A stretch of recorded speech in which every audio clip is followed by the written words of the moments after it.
জামায়াত শিবিরের রাজনীতি নিষিদ্ধের দাবিতে একমত হয়েছে 14 দল। গণভবনে 14 দলীয় জোটের বৈঠকে জোট নেত্রী প্রধানমন্ত্রী শেখ হাসিনা বলেন, কোটা সংস্কার আন্দোলনকে কেন্দ্র করে জামায়াত শিবির যে সহিংসতা ঘটিয়েছে তা জঙ্গিবাদী কর্মকাণ্ড।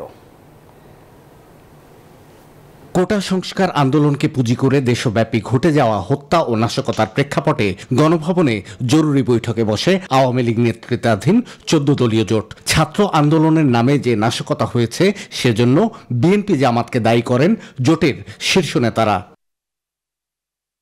জোট নেত্রী প্রধানমন্ত্রী শেখ হাসিনা বলেন, আন্দোলনের উদ্দেশ্য দেখে বোঝা যাচ্ছে কোটা সংস্কার এখানে মূল ইস্যু নয়। এদের উদ্দেশ্যটা এখন বোঝা যাচ্ছে যে এটা কোটা কোনো ইস্যু না। একে যে কটা প্রতিষ্ঠান বাংলাদেশের জনগণের সেবা দেয়, যে কতটা প্রতিষ্ঠান বাংলাদেশের মানুষের জীবন মান উন্নত করে, সেটাই ধ্বংস করা, অর্থাৎ বাংলাদেশটাকে যেন ধ্বংস করে ফেলা। বৈঠক শেষে 14 দলের নেতারা বলেন, জামাত শিবিরের রাজনীতি নিষিদ্ধ করতে হবে। এই বিষয়ে জোটের সকল শরিক একমত।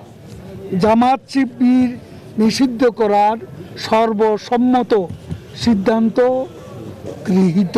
আমরা 14 দল মনে করি যে কোটা আন্দোলনকে কেন্দ্র করে চিহ্নিত জামাত শিবির জঙ্গি সন্ত্রাসীরা রাষ্ট্রের উপরে আক্রমণের মধ্য দিয়ে রাষ্ট্রের বিরুদ্ধে যুদ্ধ ঘোষণা করেছে।